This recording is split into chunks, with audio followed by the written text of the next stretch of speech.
Namaste, Internet! I'm a social media influencer and yoga instructor, in that order. And today, I'm gonna show you just how easy it is to live your best, happiest, most positive life and be a spiritual gangster just like me.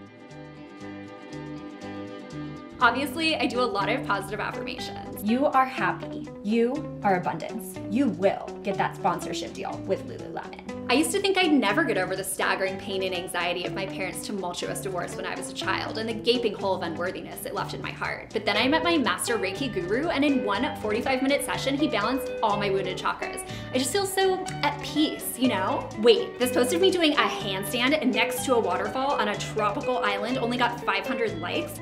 Who are these low vibrational peasants who follow me? Probably just hate themselves. 3 dead grandparents in 3 years in the middle of my parents' divorce while my childhood pet died too? I put all that negativity behind me with just a few deep healing meditation sessions with my power crystals. You're worthy of love. You're an inspiration. You're a divine free. Why aren't these working? Anyone who says they're anxious or depressed just isn't trying hard enough to control their thoughts and emotions. Just gotta be happy, let go, think positive. Just be happy, let go. Because after all, what you think you become. But if you only have positive thoughts, you can manifest anything you want. As long as you keep your energy centers balanced and your mind free of bad thoughts and vibes. Maybe if I just secure this power crystal to my third eye for 108 minutes, you can live your best life. Then I'll be able to control these imposter thoughts just like me.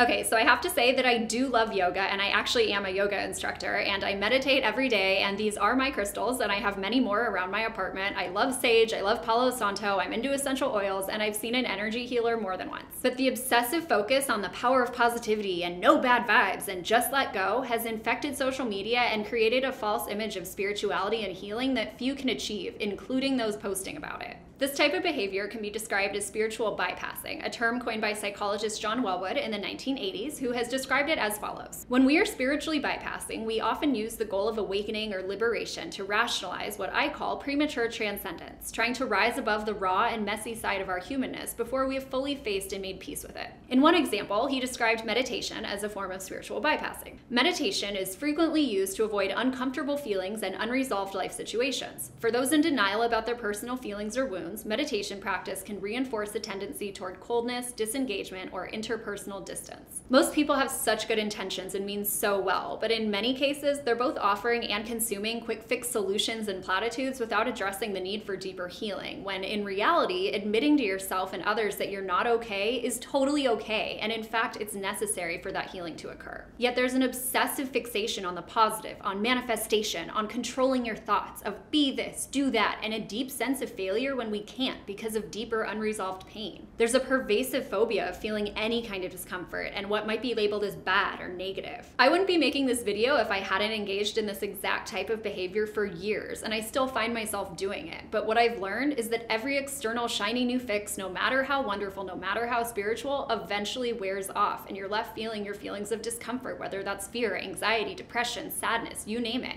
And then you're left feeling defective because you're not living up to the expectations that these external practices can fix you. Here's me 5 years ago expressing how happy yoga makes me. But in fact, at the same time, I was struggling with the aftermath of being mistreated in a federal SWAT raid against fellow activists and getting dumped from jail by the guy the cops arrested. I love the practices I'm talking about, and I found so much value in them, and I continue to find value in them. But I've also learned over the years that if we're not exploring our pain and suffering and learning to be compassionate towards them, we're just disconnecting, not healing.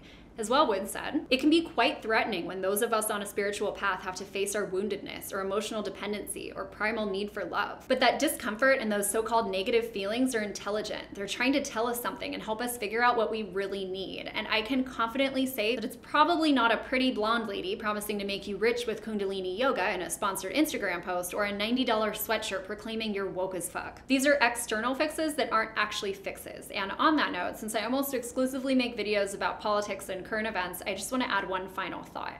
Spiritual bypassing is not the only kind of bypassing in our society. Drug addiction, alcohol addiction, food addiction, sex addiction, shopping addiction, the list goes on. And we also bypass our responsibilities as human beings. Many of us are blissfully ignorant of what goes on in our world, or simply repeat partisan talking points and pat ourselves on the back for it. The suffering we're avoiding is both internal and external, and we just keep mirroring it back and forth. There's so much pain, so much violence and abuse and corruption, much of it caused by perpetrators who are severely suffering themselves. ourselves, and most of humanity looks away, doing little more than casting a quick fix vote and ignoring how broken the system actually is. Whether we're spiritual bypassers, political bypassers, or any other kind of bypassers, our fear of facing anything uncomfortable or painful or inconvenient is hurting us and our fellow humans and the planet.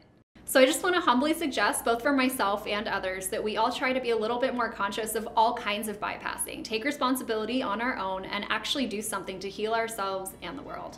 Peace. By the way, I'm really sorry if you felt like any bad vibes coming from me earlier. It's just been a really tough Mercury retrograde, and like I really wanted Burning Man tickets, but I just can't manifest them now because my chakras are all misaligned, but my chakras are extra misaligned because I didn't manifest Burning Man tickets. Vicious cycle, very unfair. Anyway, namaste.